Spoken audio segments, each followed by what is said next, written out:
3 higher ed authors, 100 plus college and university presidents, dozens of actionable insights for academic leaders.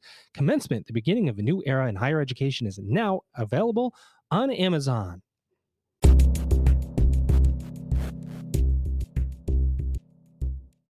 Welcome back, everybody. It's your time to EdUp on the EdUp Experience podcast, where we make education your business. That's the first time of many that I have messed up here on this episode, or I will mess up.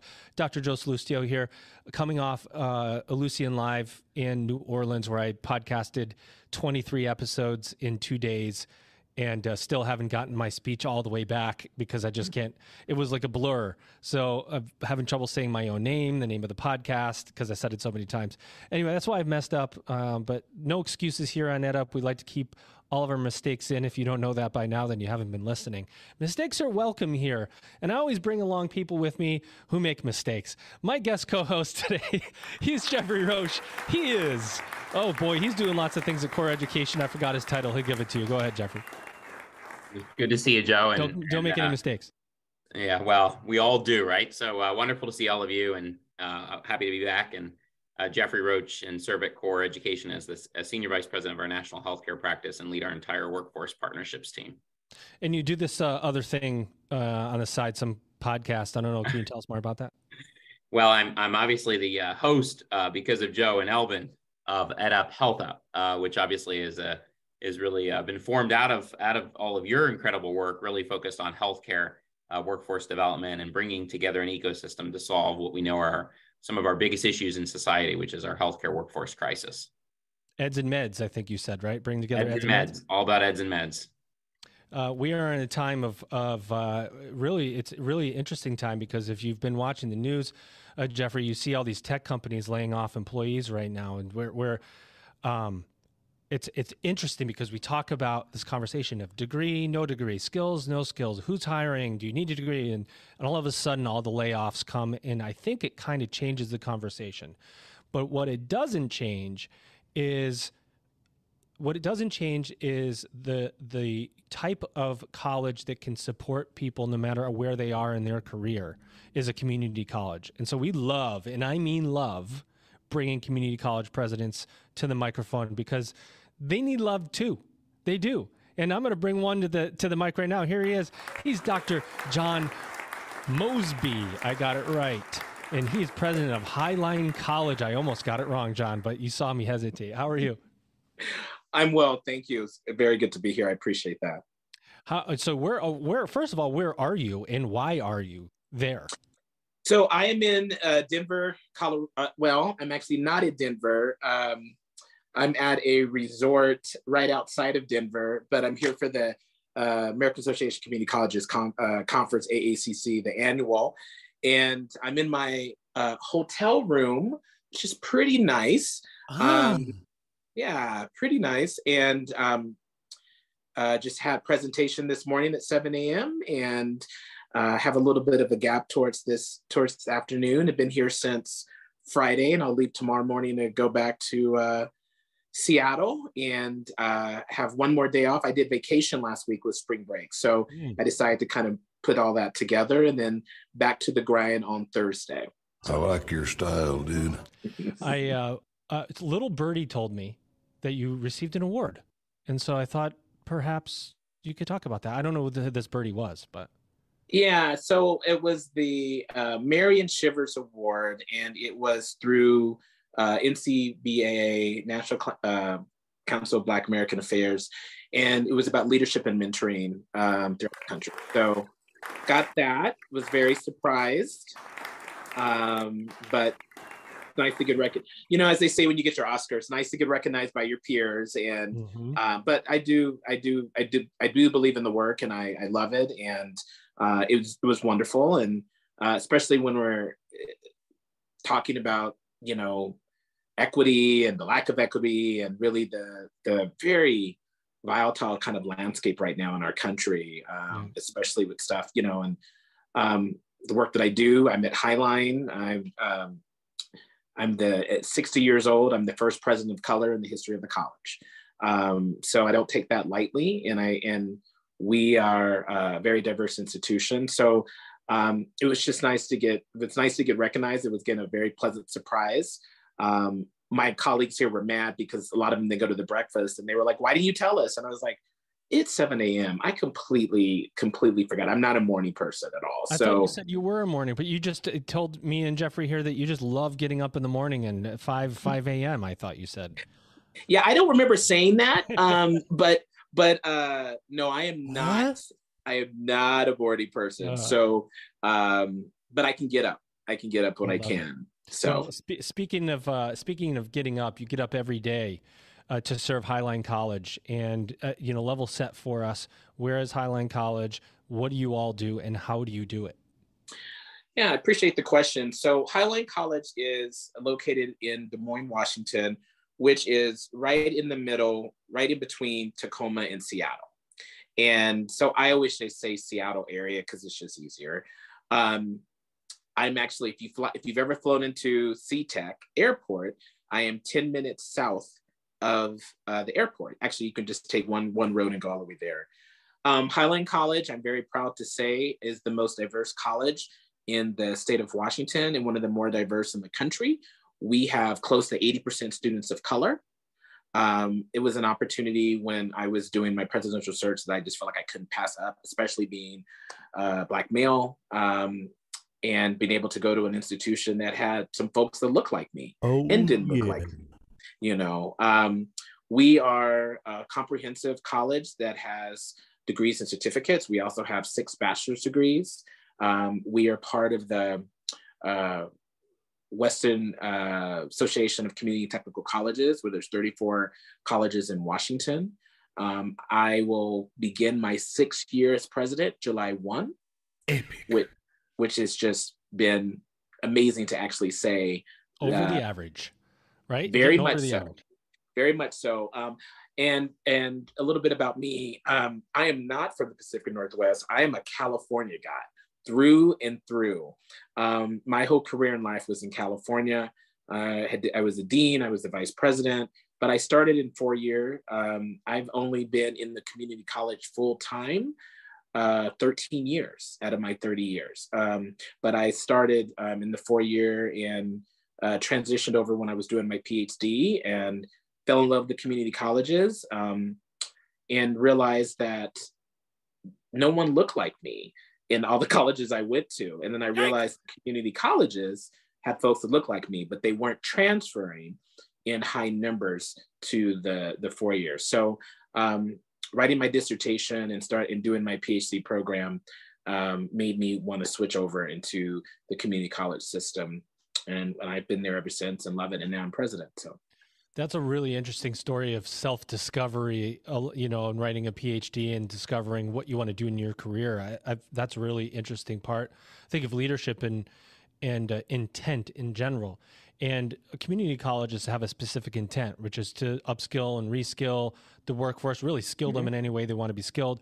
We're watching tech layoffs. We're watching people, I think, really decide whether, I don't know, maybe be smarter a little bit about how they go to college, and that there's multiple pathways how you go to college. Do you have to go to this 4-year university that's going to stick you in debt forever? I watched this Ivy Day thing, which it was insane to me, is they had this like CNN thing and it showed how many applicants and the acceptance rates. I was literally just writing about this, how higher ed's like one of the only industries in the world where you celebrate not serving people. Right? Where there's institutions that celebrate that and go, hey, we only took 3%.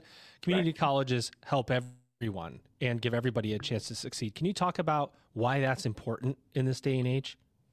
Yes. Community colleges, the beautiful thing about community colleges, and I would actually say that the community college system is the most powerful form of higher education in our country. And the reason I say that, and I always get people looking at me funny, is that the community college system is the one system where we will accept you and embrace you on your 2nd, 3rd, 4th, 5th, 6th chance. Nailed it. Right? And it's the most diverse form of higher education in our country. we have people that come in and they're able to want to transfer. They're able to get a certification. They're able to, we have a living wage job, when they leave. There's not this very detailed application process. I went straight to a 4-year, and I just remember my application process was pretty detailed. And not to say that our community colleges process isn't detailed, but there's just a different kind of level of kind of paperwork, and you don't need letters of recommendation. We're requiring you to bring yourself, your whole self, to the institution, and now it's our responsibility as educators in the system to provide a framework for you to be successful, for you to be able to embrace that, and that's really our role in many ways. And that's why I just, I'm in awe always of the work that community colleges do, because we don't get the love that we should, right? We don't get the love we should. And then when we're featured off the time, and I'm a very kind of to the point blunt person. So just forgive me in that. You're but, the Experience podcast. That's all we allow here is, okay, you great. gotta say it like it is, John. Great. I appreciate it. But, when we do have articles or different things that come out in various publications, it's often about the negative. And it's often about the operating from that kind of deficit model. But the fact of the matter is that when you're looking at transfers and people going to institutions and different things, getting certificates, community colleges really lead the way. And it is a much more inclusive, I think, environment. I look at my institution, we have extremely high refugee population that are coming. Our departments are working literally 7 days a week to get our students to come in. And again, having close to 8, if not 80% students of color, when I get on campus every day and I park in my space and I have about a 2-minute walk to my office, I'm in the center of campus. All I see is folks from different walks of life, all these different languages, all these different folks. And it's amazing and it's humbling at the same time. And then I get to be a part of this experience and a part of what I hope is, building a framework for their future. Beautiful. And for them to be able to kind of go to the next level, whatever that is. So community colleges play a major role in a very underrated, underfunded space. Jeffrey. Are you in or out? So Dr. Mosby, let me just say, as the son of a community college graduate, because my mother always tells me, if you're talking to a president, make sure they give credence to what I've experienced because of my mother. I can vividly remember, her going to college while I would go to daycare on the campus. And so to your point, community colleges always have been on the forefront of addressing social determinants of health and really what makes a person whole before other colleges, to be honest. And so thank you for your work. Before we go into more professional, I want to go a little personal. Sure. I noticed back in March during National Kidney Month, there was an article about your journey, which I would imagine, obviously it was public, so I'm not bringing anything private for those that are paying attention to HIPAA. But as a healthcare person, I always like to acknowledge that. Got to bring in the HIPAA when you're healthcare. Yeah, that this experience has also, I would think, further humanized you. Because these are challenges that sometimes our students, especially in community colleges, face. I want to just, ask you, as a president, first of all, how do you do all that?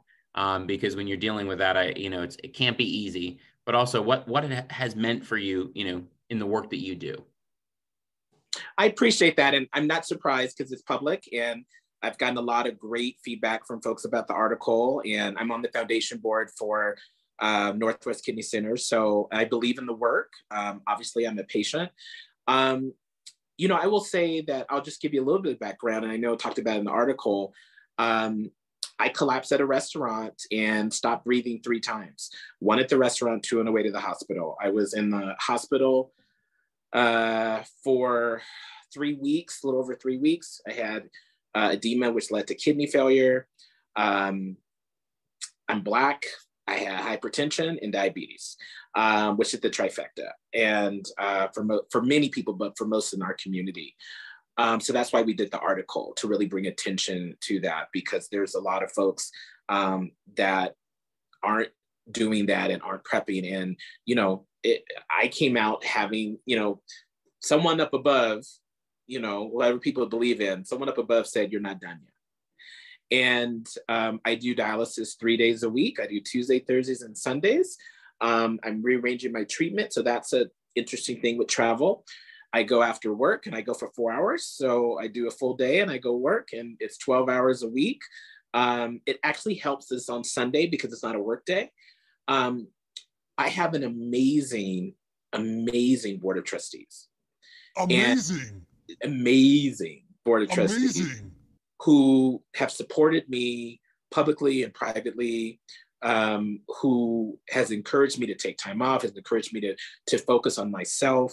And I'll tell you, that has given me a new level of kind of energy and drive, because I'll tell you, you didn't ask this question, but I'm sure in talking with other presidents and different things, the most important thing about being a president is that you can't do anything on your campus unless you have a board that supports you. If you don't have a board that supports you, and there's a lot of tension between presidents and boards throughout the country. I'm luckily not one of them. And supporting me and letting me do my job and honoring the work that I'm doing, and I get to honor them and we work together, it's huge. So then that has allowed me to be able to balance out being a person on dialysis, being on the kidney transplant list, and being able to actually talk about it. It took a year for me, because I celebrate 2 years of the incident in about 3 weeks. And to be able to talk to the campus, because it took a year to do that. But the campus knows I'm very transparent about things, but it took a year, because for the first year, I couldn't really talk about it outside of my cabinet and limited family without crying and breaking down. But it has also at the same time, Jeffrey, given me an opportunity to allow myself to not be perfect and to give myself permission to just do the best I can. And because the work will be there tomorrow, regardless of if there's always going to be something else. But it has been a game changer. I'm probably now other than the dialysis, I'm probably the best health that I've been in 15 years. I'm the smallest I've been in about 25, so it's made me take some responsibility for myself, but now I can be an advocate. And it's been interesting to see on campus people coming up saying, my family members on dialysis, or students coming up and talking about that, faculty coming up and talking about that, and being very visible in the community. So it has been the ultimate game changer. But I've been able to balance it. I get tired sometimes, when I come home at 9:30, almost 10 o'clock, and but I do what I can, and I continue to do my job, and I work with my board, and we're just constantly about expectations and understanding that. And that's really the key. And that's why I'm starting year 6 in July. And that's what, as Joe said, above the average. I'm very pleased to really kind of be in this space now. Yeah. And I think, your story and being willing to share that, as I read the article, is really a testament to who you are. Because obviously you're not just impacting lives through your work, but you're impacting lives through sharing that. And so certainly admirable. And certainly not only does your college benefit from your leadership, but frankly, everyone that interfaces with you clearly does. I'm curious, community colleges probably have the strongest advocate ever in history that happens to be, sharing the bedroom with the president of the United States. Which I've heard many community college presidents talk about regularly. I'm curious to get your thoughts on, over the last 2 years, what you're seeing in the next 2 years. What has that meant for you as a community college president to have an advocate at the highest levels of government, frankly, in a way that you probably haven't necessarily had before? Well, I mean, she's a faculty member. She's a teacher. I mean, she's in the classroom. So when she's talking about community colleges, she's speaking it. She's lived it. And it's been so wonderful to just have this national level and stage to really let people know that this system is very important, that it's powerful, and that it saves lives, it creates legacy, right? I think it's also helped reduce, we still got a long ways to go in this area, but that we reduce stigma around this. I mean, I remember when I was in high school and I went to a private high school. Family had no money, but I still went to private high school. And the community colleges, excuse me, that was, they didn't come on our campus much, right? And it was always viewed as like the stepchild, if you will, kind of thing. And now you still have that, but you don't hear it as much. And I think Joe, one of the things that Joe mentioned earlier, that one of the things we talk about with families and students about the benefits of the community college, not just in terms of education, and then the means to working job, a good job, living wage, but helping them, kind of, understand that, our education provides the opportunity for the whole self, right? And we have, which has been really interesting, we have food pantries, we have, I have housing on campus now, which is very, very interesting, because we have food insecurity and health insecurity, not just with our students, but with our staff and faculty. I'm a big proponent of, we do very little in our country recognizing the mental health issues that are going on, that is running rampant through our colleges. Dr. Biden brings that up, talks about that, puts that on that kind of center stage. And it has just been, I think, in many ways, a game changer. And she has done it with just really love and grace as well. And, the funding, we always need funding. There's always funding out there. But I will say, the other thing that is with Dr. Biden and President Biden, it's just amazing when I think about that and say that. Community colleges are at the center of affordability. And we can say that, it's a considerable amount less to go to a community college than it is to go to XYZ institution. And we educate our students because we know if they want to transfer or go somewhere else, like that financial responsibility will continue with them. So really having the conversations about why community college is worth it from a financial state as well. And I think, again, Dr. Biden and President Biden as well, I know it's a lot of work with that, with the whole free, no debt and different things, but it's showing that there's possibility. And it has been nice to see, the great thing about the community college system is the collection and beauty of students that participate, right? From all walks of life. And they've brought that, I think, center stage in a way that I've been in higher ed almost 30 years, and I've never seen it until now. And again, it's not perfect. We still have a long way to go, but it's in front of people differently than I've ever seen it. You know that the world of higher education is experiencing evolutions and revolutions. You want to be part of the progress. Commencement, the beginning of a new era in higher education with insights from more than 100 college and university presidents, will show you how.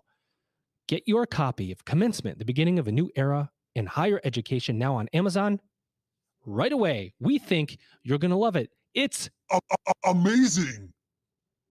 Now that I have you guys here, because John, you just talked about mental health, and Jeffrey, you're in healthcare. One of the things that I took away from my time at Elucian Live last week was there was a lot of chatter around investments in higher ed. We have to make a lot of investments right now. We're investing in mental health services. We're investing in technology, which 2-3 months ago, ChatGPT wasn't even a thing. I mean, I released my book on Thanksgiving of November 22, and there's nothing about ChatGPT in it. 2 months later, boom, ChatGPT. The declining enrollment. So we have, it's been noted that enrollment has been declining amongst community colleges, but colleges in general, for the most part, it's leveling out a little bit, but we are colleges investing a lot of money in services, mental health services, student services. John, you talked food pantries and social workers now, and all of these items.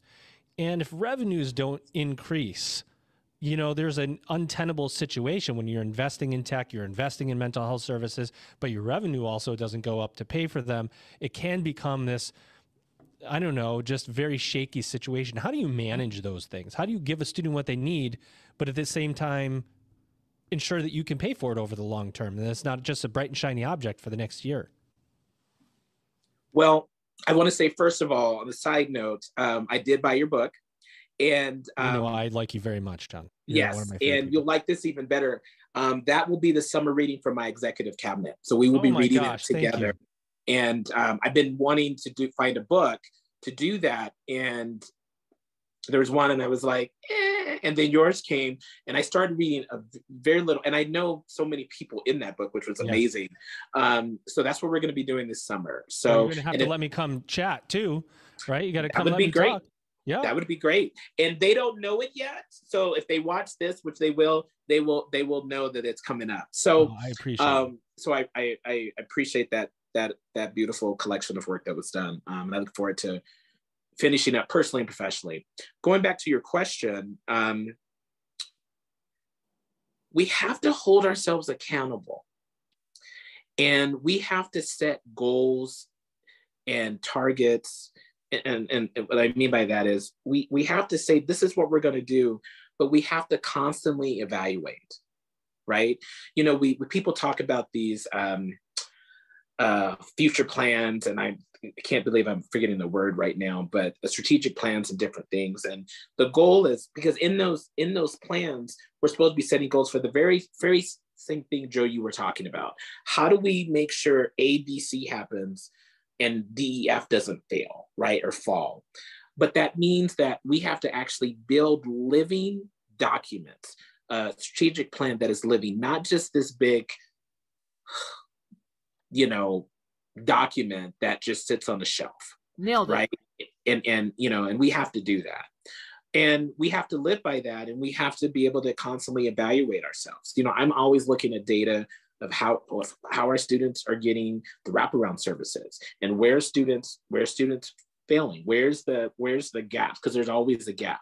And then trying to figure out what we can do short-term and long-term, because the short-term band-aids the issue. The long-term, we build it into the curriculum, we build it into our services. So trying to do that from an approach that's much more proactive.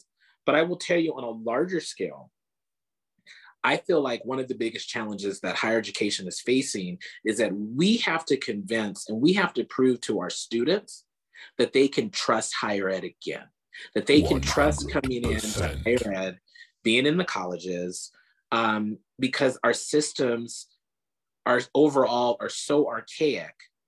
And when we're expecting someone on their second, third, fourth, fifth, or sixth chance, or a first gen person, or an undocumented student, to be able to maneuver through all this stuff, how do we expect them to get to their finish line, whatever they define it to be, when we have so many stumbling blocks? And that goes back to trust. And that goes back to really what you were saying. We have to create a climate and space for our students to trust us and trust higher ed, so that they know. And that means holding them accountable with the services, holding them accountable with our retention efforts, and making sure that they all connect together. So higher ed doesn't turn into this kind of place of silence. It is not easy. It is extremely difficult. It keeps me up at night among some other things, but it should, if we're trying to do the right thing by our students. And that also means institutions have to make very difficult decisions. We have to prioritize differently, we have to act differently, and we have to lead differently. And as a president, you have to navigate that politically. And that is often not easy, because what everybody wants is a priority. Mm-hmm. And then you have to go in and say, well, based on data, or based on this, or based on conversations, we have to go in a different direction. And you have to be able to live with that as president, but you got to have the data to back it up. Got to have the data to back it up, because people will pay attention to what you say and what you don't do, what you did or you don't do. So that's really kind of my idea of really how to balance this very fine line. Because as an institution, you have to make the commitment about what you want to do, regardless of how much money you're getting from the state, how much money you're getting. You have to say, we are an institution based on X, Y, and Z. And as such, we will do the following. And not wait 7 years to an accreditation visit to be able to say we're doing that. We need to check every quarter. We need to check every 6 months. We need to be able to have an annual report that says this is what we're doing. That's a lot of work and resources. But if we're supposed to be doing what we're saying we're doing, then we have to make those changes. Jeffrey. Yeah, I mean, I think, my comments on this is, I think to Dr. Mosby's point, we also have to do this equitably. When you look at mental health, we've got a lot of challenges on the provider end to actually have enough providers to actually address the needs. But we also just continue to have inequitable systems set up when we're doing it. And so, colleges that have resources are able to bring in, healthcare systems to help or bring in, different ways of addressing these needs. So we've got to really make sure it's done equitably, which I know Dr. Mosby has a lot of experience and expertise in that space. I will say, I think for colleges and universities, community colleges, private, public, this is the greatest challenge on a college campus, whether you're virtual or in person. Mental health is by far the greatest challenge.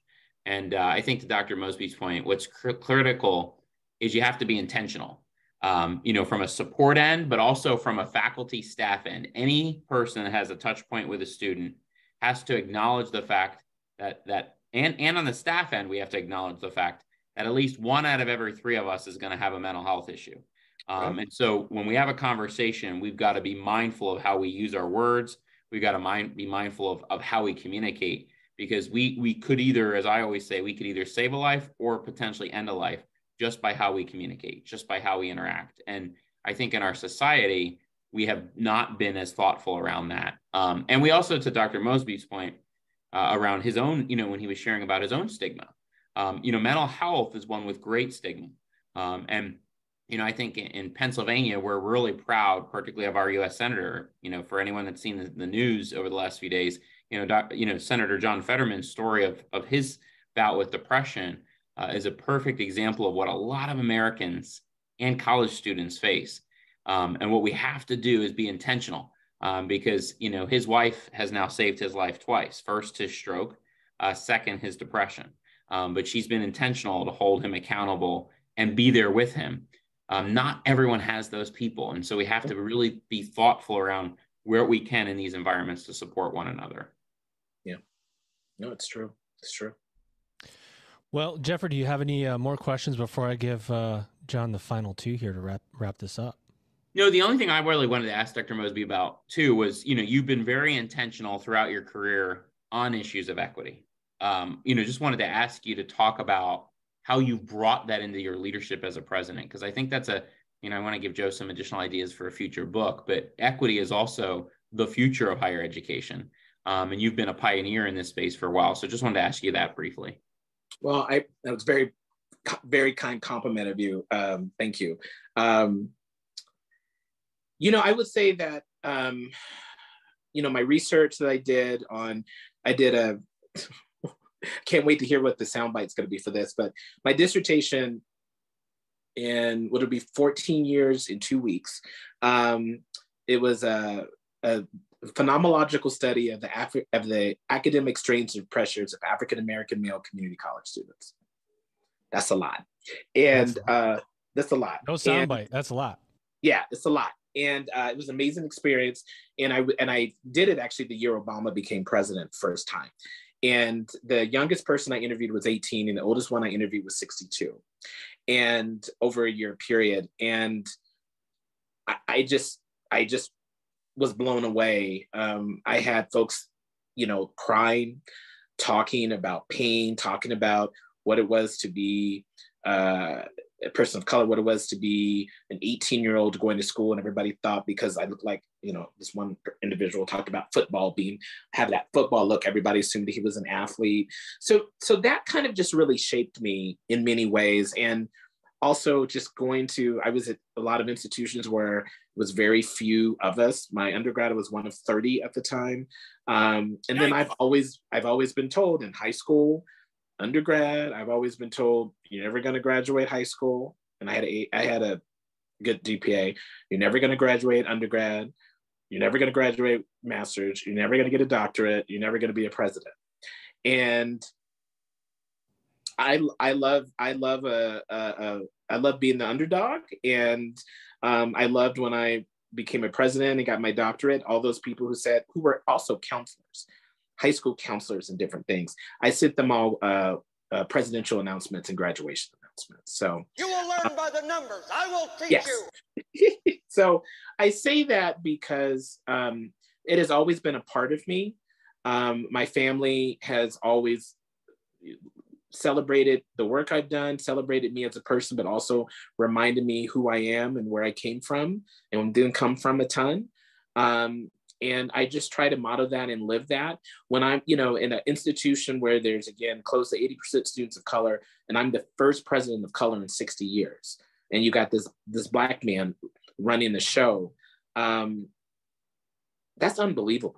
Also puts a lot on your shoulders, doesn't it, though, John? Yes, yes, it does. Yes, there's a lot of significance there, but also, I mean, I don't know the right word. I don't want to call it pressure, but it's no, you're right. It's pressure, and it's a spotlight, because there are different expectations of me, than for others, and for a host of reasons, and that's just real. It's real talk, and there's different, and I'm on a campus where I look like the students, and they have expectations, they demand. So, we are infusing equity into all the areas of the college, so that it's not an add-on, but it's a part of the fabric of the college. Because what I don't want to do, I don't, and I'm very clear on this, I don't do tokenism, and I don't do diversity mascots. I have no time for that. So we have to make sure that this is infused in all we do. And we are in not the highest SES in terms of Des Moines, in some ways. I mean, Seattle's just expensive all the way around. Mm-hmm. But, the majority of my students at the college qualify for financial aid. It's a very different kind of environment. So I'm always trying to figure out what I can do. I'm always looking to learn, because I don't know a lot. I mean, I feel like I know some, but not a ton.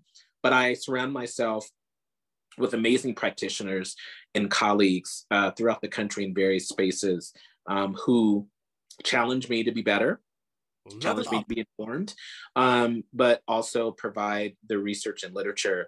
So, can come back to our institution. Our institution really talks about equity quite a bit. This is one of the things that our institution, I think, is really known for, which has been great. And there's conversations that I can have there that a lot of my colleagues in Washington in certain spaces, cannot have. But it, serves well. We are actually right now going out for our first ever vice president for equity, diversity, and transformation. It's a position fantastic that, we're recruiting for. And a couple of years ago, we had a failed search. And I think it's because I don't think as an institution, we were ready and we really knew what we wanted. I feel like now, a few years later, and COVID has played a big role in that, I think we know what we want. And we're going out for it. And I just one last thing, obviously talking about COVID, and while we're still in COVID, but yet a new chapter, obviously it exasperated all the things that were going on and that was wrong. And, again, really challenging our students, to come back to us. And again, that sense of trust. But, the mental health piece, it's just, it keeps me up at night. But we've asked students to go from, okay, we just do what we've been doing, to this emergency remote learning and service delivery for 2+ years. And now we're about 85% back. So now we're asking people, okay, what you just did, we're going to have you unlearn that. And our students are just, trying to figure out how to survive.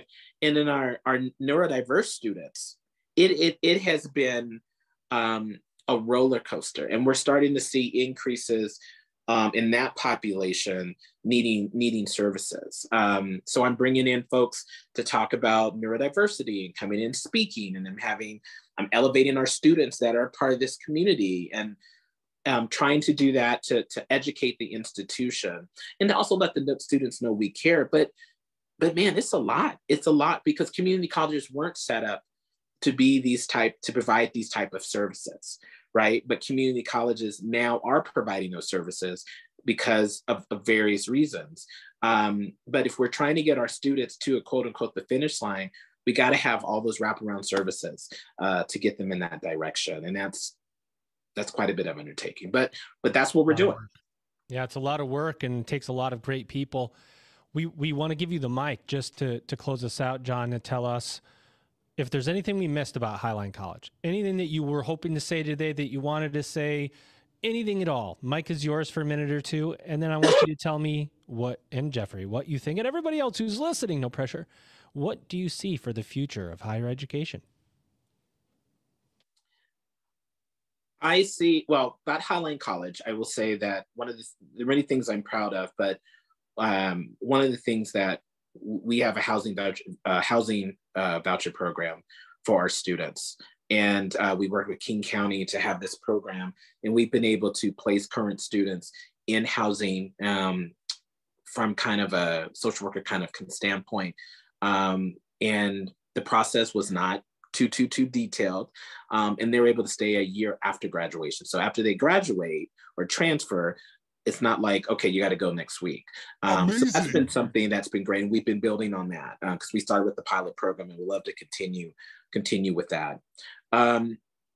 We have a very big international component at our institution. The former president did a lot of work with international. We are building that back up again because, as you know, in the past few years, international has declined as well. But we have a very, very strong program, and we have a lot of faculty that do travel. We just had about 8 faculty members come back from a week in Vietnam. So our faculty have wonderful opportunities to go to other parts of the country. So, we're really trying to create a really comprehensive, inclusive kind of educational opportunity for our entire institution, our staff and faculty and our students.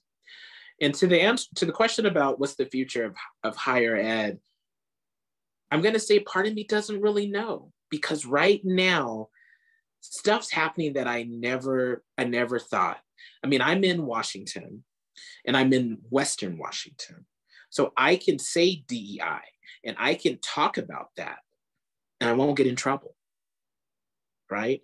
It's not affecting my curriculum. Like there's not rules that are coming that can hire and fire people based on that.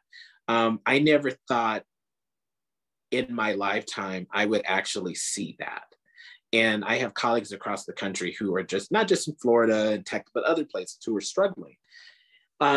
So part of me doesn't know, because educating, for a lot of people in power, educating our students isn't the priority.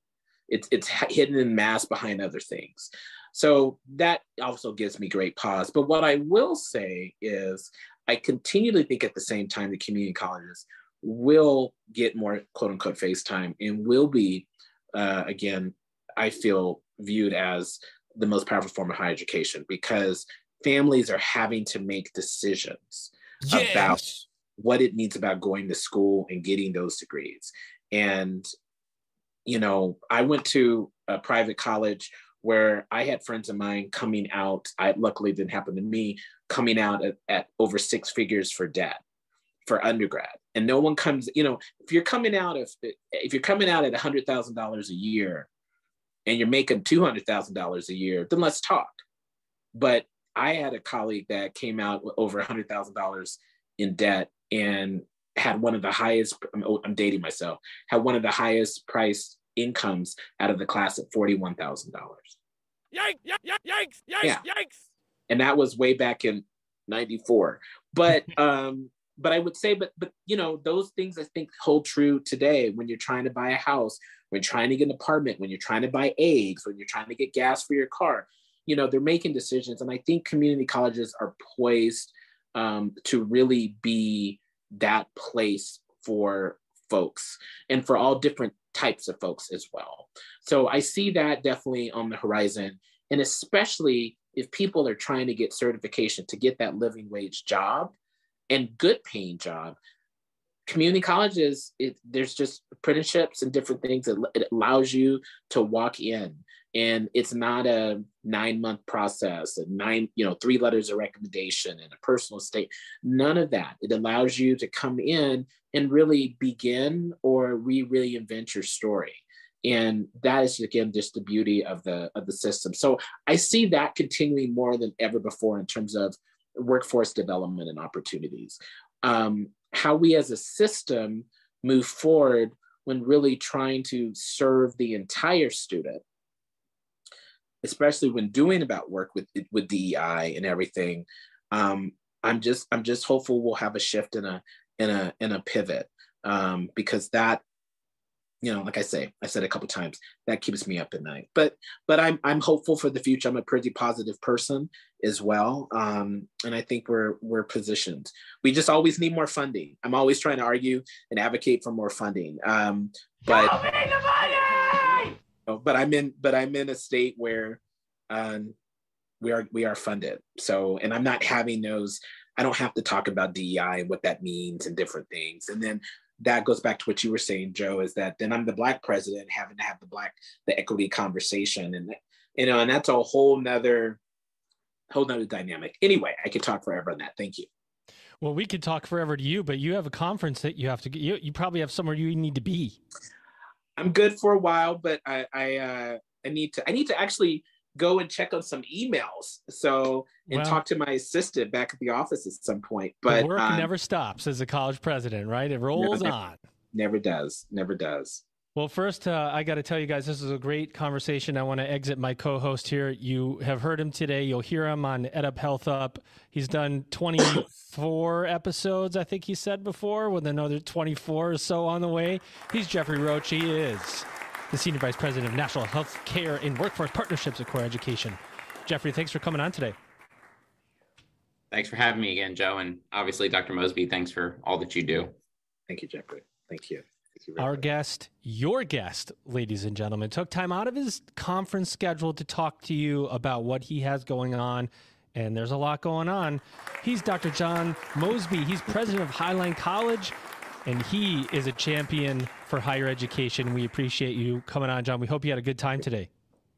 Great time. Thank you so much. I've been excited about this for the past couple of months. I was pretty giddy. It was like I was at a Taylor Swift concert. It was pretty cool. So, oh my God. I think you just compared Jeffrey to Taylor Swift. It couldn't be me that you were talking about, but anyway, I'll give him a hard time. No, we're glad you're giddy.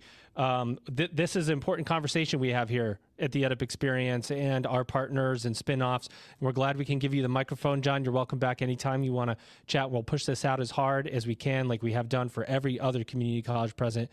And make sure you go there at AACC. Now you're among an elite group of like 65 community college presidents that have all been on this podcast. And I know you're with some because I've seen their pictures and I go, oh, he's been on, she's been on, she's been on, and he's been on. It'll be a fun conversation for you guys to have. Great. Thank you both so much. This has been an honor and a privilege, and just really appreciate it. And just, it was a lot of fun. I appreciate it. With that, ladies and gentlemen, you've just EdUp'd. It's time to level up. The beginning of a new era in higher education begins with you. Order your copy of Commencement, The Beginning of a New Era in Higher Education by Kate Colbert, Dr. Joe Salustio, with contributions by Elvin Freitas. It's higher education's must-read book of 2022. Discover how you can seize the moment to change higher education forever.